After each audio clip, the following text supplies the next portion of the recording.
کی حدیث رکھتے ہیں اور کوئی چیز ہم نہیں رکھتے. ہم یہ بات کہتے ہیں قرآن اور حدیث کے علاوہ کوئی تیسری چیز حق ہو سکتی نہیں ہو سکتی. کیا وجہ ہے؟ اتنی دنیا جو اماموں کو مانتی ہے ان کا کیا بنے گا؟ جو اماموں کی اجتہادات کو مانتے ہیں ان کا کیا بنے گا؟ لوگ کہتے ہیں، مجھے کئی لوگوں نے کہا شاہ جی اگر آپ یہ بات کہتے ہیں کہ فقہ پر چلنے والے غلط ہیں تو یہ بتلائیں اتنے لوگوں کے ایمان کا کیا بنے گا؟ میں نے کہا اگر تم فقہ کو ماننا فرض قرار دیتے ہو، ضروری قرار دیتے ہو، تمہیں لوگوں کے ایمان کا خدشہ ہے. ارے مجھے یہ بتلاؤ کہ جن لوگوں نے فقہ کو نہیں مانا، جن کے بارے میں اللہ نے کہا رضی اللہ عنہم ورضوا عنہ، اللہ ان سے راضی ہوا، یہ اللہ سے راضی ہوئے، اولئک ھم المؤمنون حقا، یہ سچے مومن ہیں، اولئک حزب اللہ، یہ اللہ کی جماعت ہے.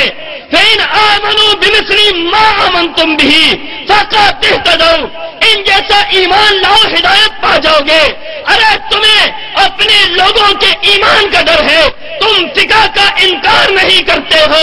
مجھے بتلاؤ اگر ہم فقہ کا اقرار کرتے ہیں تو صحابہ کا ایمان پھر ہمیں ادھورا نظر آتا ہے.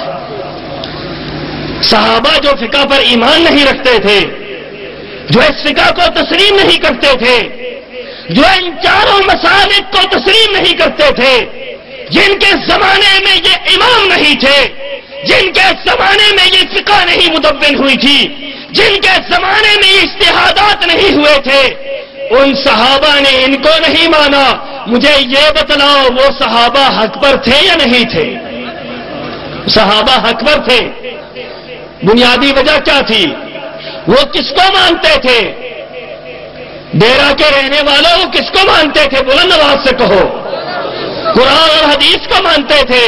ارے جب قرآن اور حدیث کو مان کر صحابہ جنت میں جا سکتے ہیں، قرآن اور حدیث کو مان کر تابعین جنت میں جا سکتے ہیں، قرآن اور حدیث پر چل کر تبع تابعین جنت میں جا سکتے ہیں، قرآن اور حدیث پر چل کر ائمہ اکرام جنت میں جا سکتے ہیں، تو مجھے یہ بات کہنی پڑے گی، اہل انصاف کے سامنے رکھنی پڑے گی، اسی کتاب و سنت پر چل کر اہل حدیث جنت میں کیوں نہیں جا سکتے؟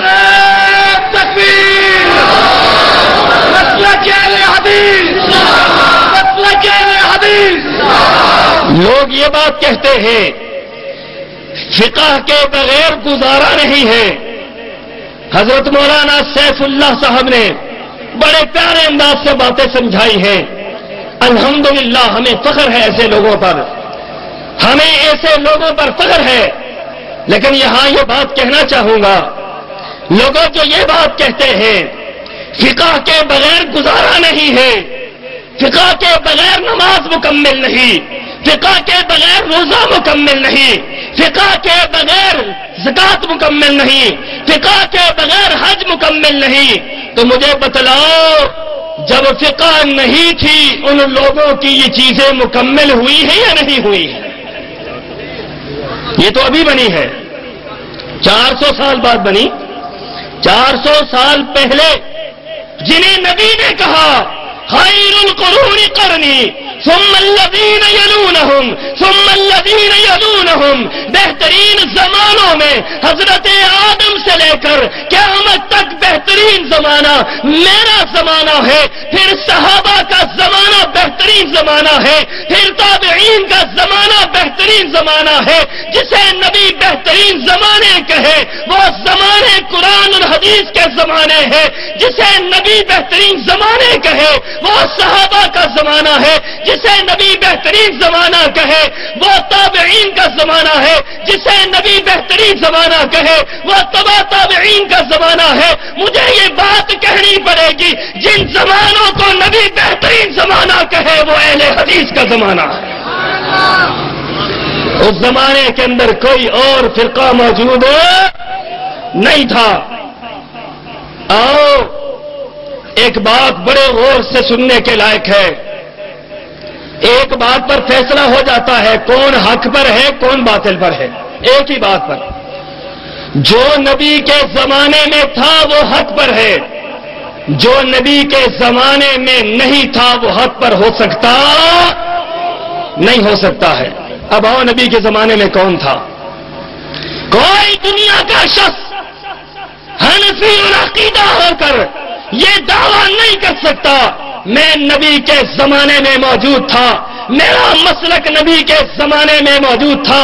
کوئی شافعی یہ نہیں کہہ سکتا, کوئی حنبلی یہ نہیں کہہ سکتا, کوئی مالکی یہ نہیں کہہ سکتا, کوئی دنیا کا مذہب والا دیوبندی بریلوی یہ نہیں کہہ سکتا کہ ہم نبی کے زمانہ سے موجود ہیں. لیکن میں یہاں پر اعلان کرتا ہوں, میں یہاں پر یہ واضح کر دینا چاہتا ہوں, میں یہاں پر دعویٰ کرتا ہوں, میں دعوے پر دلیل پیش کرتا ہوں, اللہ کے فضل سے نبی کے زمانے سے ہم چلے ہیں بغیر تعطل کے, آج تک موجود ہیں اور قیامت کی دیواروں تک انشاءاللہ ہم موجود رہیں گے.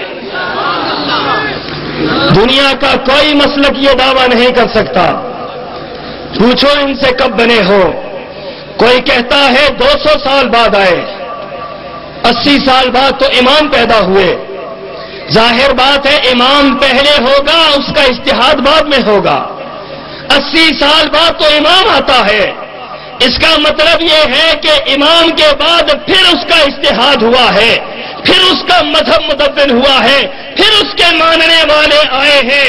مجھے یہ بتلاؤ امام ابو حنیفہ 80 ہجری میں پیدا ہوتے ہیں, امام شافعی 150 ہجری میں پیدا ہوتے ہیں, امام مالک 186 136 ہجری میں پیدا ہوتے ہیں, امام احمد بن حنبل بھی اسی صدی میں پیدا ہوتے ہیں. مجھے یہ بتلاؤ جب یہ ائمہ دنیا کے اندر نہیں تھے, لوگ قرآن اور حدیث کو مانتے تھے, وہ لوگ حق پر تھے یا نہیں تھے؟ سوچنے کی بات یہ ہے. اب اگر کوئی بندہ یہ کہتا ہے کہ حنفی ہونا ضروری ہے, جنت میں جانے کے لیے اماموں کی تقلید ضروری ہے, تو میں یہ بات کہوں گا پھر صحابہ جنت میں گئے؟ بڑی تکلیف دہ بات ہے. جو یہ بات کہتا ہے ائمہ کی تقلید کے بغیر جنت میں نہیں جا سکتے, تو یہ بات پھر ماننی پڑے گی.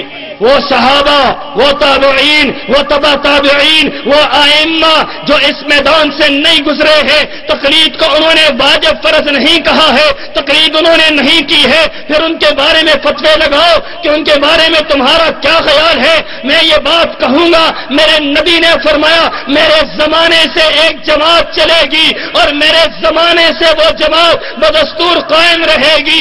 اس کے بعد کسی ظالم کا ظلم اس کو ختم نہیں کرے گا, کسی عادل کا عدل اس کو کچھ نہیں کہے گا. بغیر تعطل کے وہ قیامت کی دیواروں تک قائم رہے گی. دنیا کا کوئی شخص جو حنفی ہو دعویٰ نہیں کر سکتا, جو شافعی ہو دعویٰ نہیں کر سکتا, حنبلی ہو دعویٰ نہیں کر سکتا, مالکی ہو دعویٰ نہیں کر سکتا کہ نبی کے زمانے سے ہم چلے ہیں, آج تک موجود ہیں, قیامت تک رہیں گے. یہ دعویٰ کوئی نہیں کر سکتا. اللہ کے فضل سے میں یہ دعویٰ کرتا ہوں ہم نبی کے زمانے سے چلے ہیں بغیر تعطل کے, آج بھی موجود ہیں اور قیامت تک انشاءاللہ موجود رہیں گے. نعرہ تکبیر, مسلک اہل حدیث, صداقت مسلک اہل حدیث. جب کوئی مسلک نہیں تھا تو اہل حدیث اس وقت بھی تھے. آج دوسرے مسالک ہیں, اہل حدیث پھر بھی موجود ہیں, اور انشاءاللہ وہ وقت آنے والا ہے جب کوئی مسلک نہیں رہے گا, اہل حدیث کا مسلک پھر بھی رہے گا انشاءاللہ. وہ وقت آنے لگا ہے. دیکھتے نہیں ہو کس انداز سے لوگ مسلک اہل حدیث قبول کر رہے ہیں. میں تو حیران ہوتا ہوں. میں سنتا تھا لوگ کہتے تھے یہ اہل حدیث تھوڑے سے ہیں, یہ تو ہے ہی نہیں ہے, یہ تو نظر ہی نہیں آتے ہیں. میں نے کہا نگاہیں ہو تو پھر نظر آتے ہیں. خدا کی قسم ہے اتنے عرصے سے دیکھ رہا ہوں, خیبر سے لے کر کراچی تک رب کعبہ کی قسم ہے، لوگ جوک در جوک مسلک کے اہل حدیث قبول کر رہے ہیں، اور میں یہاں پر اعلان کروں گا اللہ کے فضل سے جس انداز سے یہ مسلک پھیل رہا ہے، جس انداز سے یہ